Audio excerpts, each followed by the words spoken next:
I talked about what's called mining the gems of your life history. Yes. Okay. Yes. So this is a tool for mining the gems of your life history. This would be a great one, kind of maybe even a final one to talk about here because it's a big one. Okay. Phil for you. When you look at mining the gems of your life history, we're talking about the darkness, the difficulty, the problems. Mm-hmm. So we can talk about desensitizing it from a trauma point of view. I can neutralize it. I can find ways I want to be different and better. But my key piece to mental health in life, one of my key, what I call bumper stickers, is learning to understand your life and your life history for what it is, okay, is one of the most critical things to do, because understanding your life history can be the most valuable resource you have. I want you to see your life history as a rich book of knowledge that you can flip through and go back to. So I could go tell you how at 5 years old I throw a temper tantrum and pick up the dining room table on my back and spin it around and cause this huge commotion. But the intensity of who that little 5-year-old is still the intensity of who I am as a 62-year-old expert. It's that drive. So now I can go back to that potentially dark history in my life, and I have found resource from it. We're talking about reframing. Reframing at its deepest level. And so a way to reframe, in my opinion, on these mining the gems histories of your life is to look at the experience, strength, hope, wisdom, and knowledge that come from it.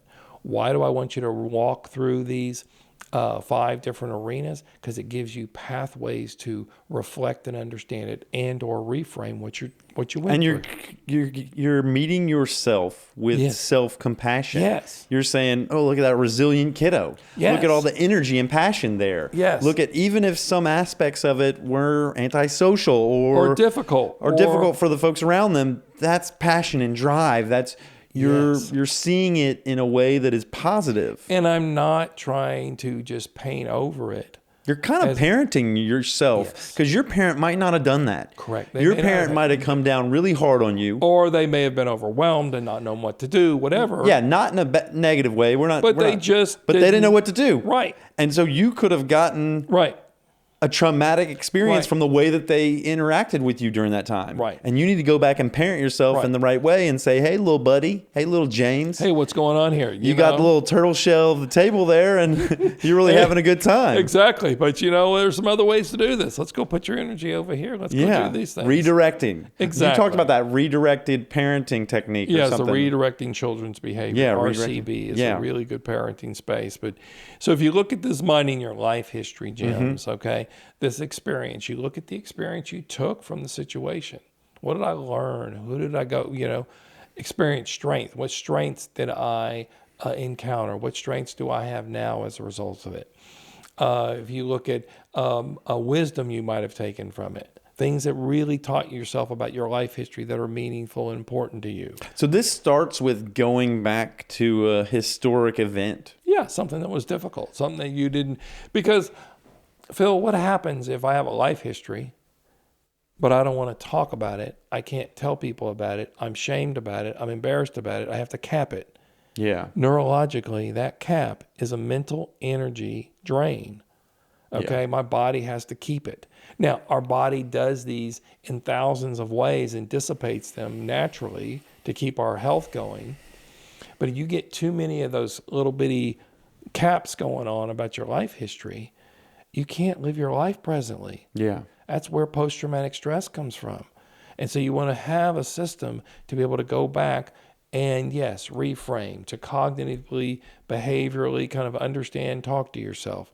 This is just my fun model way of doing it.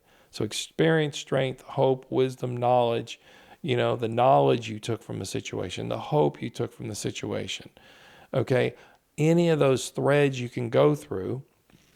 And that's not some proprietary measure that I've figured. No, it's just a natural way of looking at your life to come to terms with it so that it becomes a chapter in your life history, in the book of your life history that you can resource. Yeah. That you can say, hey, check this out.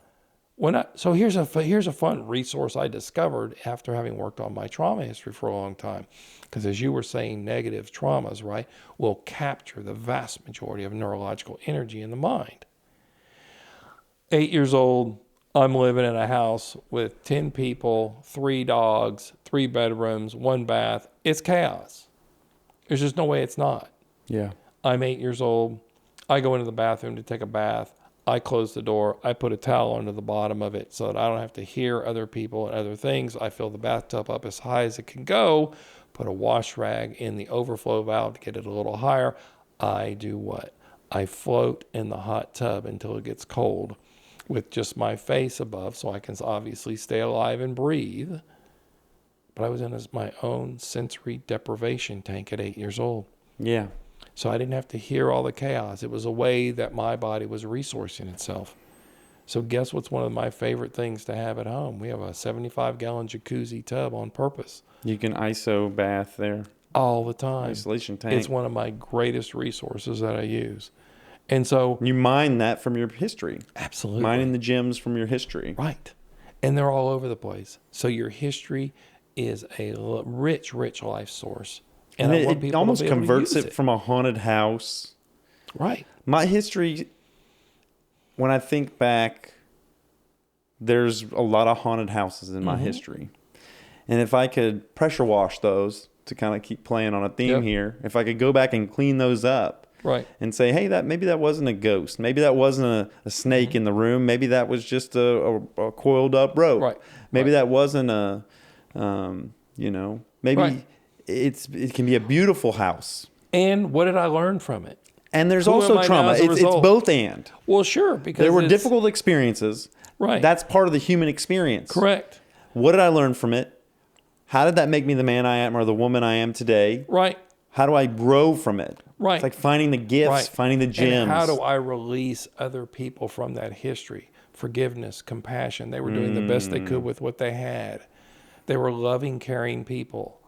Many of us, I don't believe. And that gets real. That hits close to home. I still don't Dude. talk to my mom That's sad. It's because really I don't sad. think I've figured out how to forgive her for the childhood I have. And these conversations here is like, it brings that up. And I think, how do I reframe this? How do I have an experience where I can reconnect with that woman? Well, you got 2 steps here to practice if you want to. One is you just take the act of forgiveness on whether you feel it or not. Mom, I forgive you. Fake it till you make it. And you're not even faking it because you're actually setting off an echo in the brain that begins to build that network I of called forgive you. forgiveness. Yeah. Okay. Secondly, you take a look at the harm that was involved and you ask yourself, are there still ways in which you're harming yourself like that to yourself? And you begin to give yourself forgiveness and compassion. Are there things that I am now doing that I'm not taking care of myself that would mimic those times that occurred?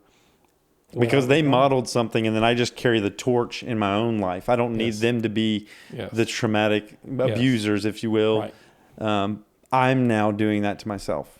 Yes. Where I put the magnifying glass on myself, my behaviors, and look at how am I doing these things? In my own lack of self-care or whatever, because part of what may be happening and holding quote unquote a resentment, right? You know, the great topic about resentment or the great statement about resentment is like taking poison and expecting the other person to die. Yeah. We hate it, but it's true. Yeah. So the reality is in the letting go of that, you get mental energy back, but it's as normal, it's natural, and you're holding on to it for a reason. It's maybe giving you energy. You don't know how to get other energy or life source. Who knows what it comes from? But that's a mining your life history, Jim.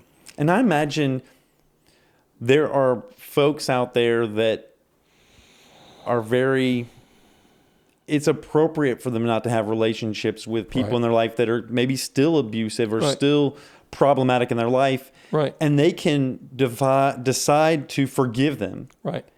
And still choose to have a strong boundary with regard to how they play a role in their life. Absolutely. So absolutely setting boundaries in a healthy way that are meaningful with those that were not in your best interest or were difficult. But still forgive them. Oh, I did this with both of my parents. So I learned to have relationships with them with who they were without them changing. Yeah. As an adult. And I had beautiful relationships with my parents before they passed.